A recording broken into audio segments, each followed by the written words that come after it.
So, Ryan, why don't you give me a yes or no answer? Is the MCU ruining cinema?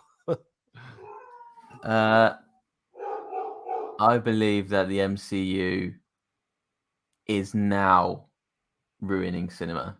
Okay, let's hear. I want you to break that down because that's really interesting.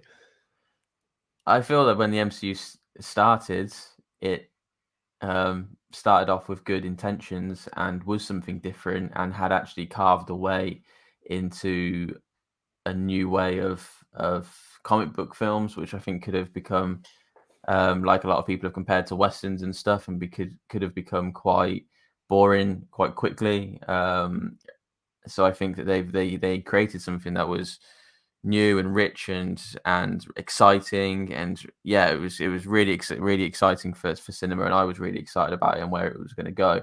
So of course not. So that's how is what I've just explained ruining cinema? It's not. But what has now ruined cinema is how the MCU has now has become dominant. When it first started, it was one film and then maybe two films a year, and now it's becoming dominant. Now it's becoming so dominant in people's lives, and the build up to it and the marketing. It's now becoming the only thing that um, is important in cinema. And so now, Andre, yourself and I were fortunate enough to be able to grow up in a generation where we know what it's like to watch films that have been outside of this, and being able to go to cinema to see all sorts of different genres and different types of films.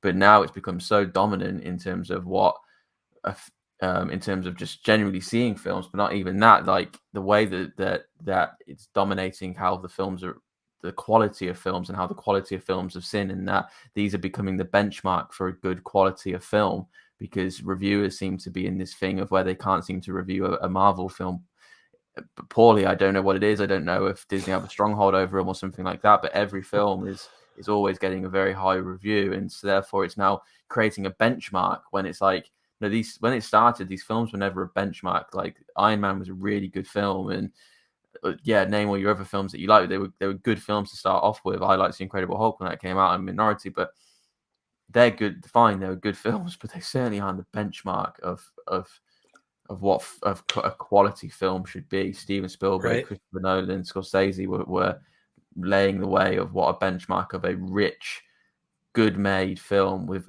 good quality acting that is award-winning acting. These were the films, and these were what were important. And yeah, so that's why now I believe it, because of how dominant it's becoming, and the younger generation it's so clear how it's almost, I don't want to say poisoned, but it's whitewashed their whole view on what cinema is, because they've not experienced anything outside of it.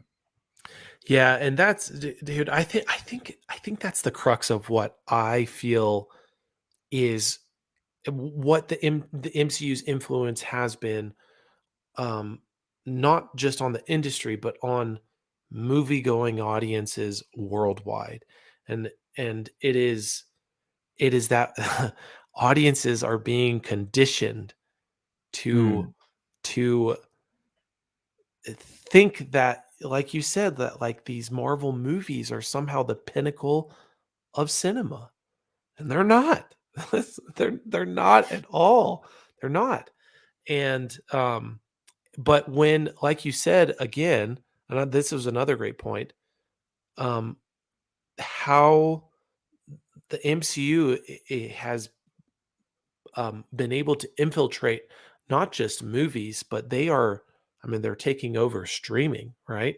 I mean, I guess you could say the Mandalorian was kind of that was kind of the foundational piece when Disney Plus launched. But I think, I mean, when you compare Marvel and Star Wars, Marvel, kick Star Wars butt at every turn and corner. Like there is no comparing Marvel and Star Wars. There are not even Star Wars movies right now.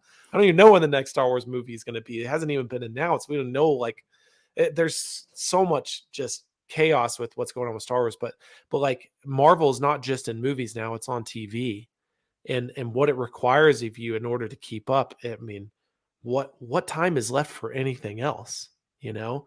And so we have this issue of quantity versus quality, and you could say,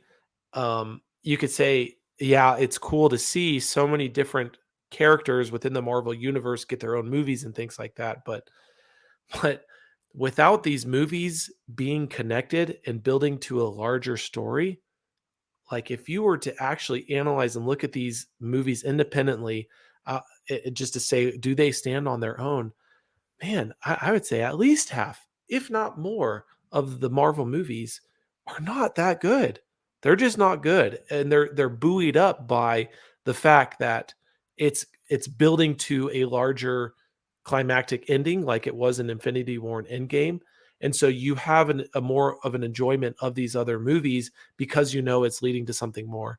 And so just kind of like how we consume um episodic television, and we'll get really interested into a series. And even though a series might have, a few episodes that are kind of, slower, not as good as the others, we know that this series is building to something. And so we are usually forgiving of those slower, more boring episodes, because we know we're still getting somewhere in the hopes that the climax of this series is going to be incredible. And so getting there, it's going to be worth it.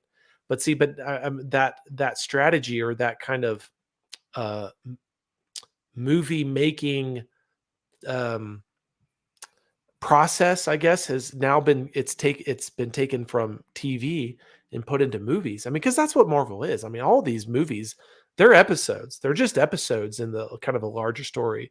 At least, the what do you call it? The Infinity Stone saga. Um, again, I'm not really sure what they're doing with Phase 4, but yeah, man, I it's it's unfortunate because I do like the more you and I engage on Twitter with, all the random people that love to comment on movies, um, I notice like in people's bios and things like that, a lot of the younger people, uh, this is all that they care about. It's just Marvel. And to It's them, almost Marvel like is it's like, almost religious to them in a yeah, way. yeah.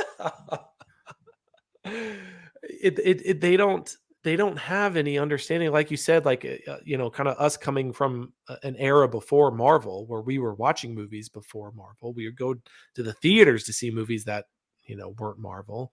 There were other kinds of movies that existed before, but now. If you enjoyed this clip of the Mega Movie Show, you can watch the full episode by clicking this link right here in the video.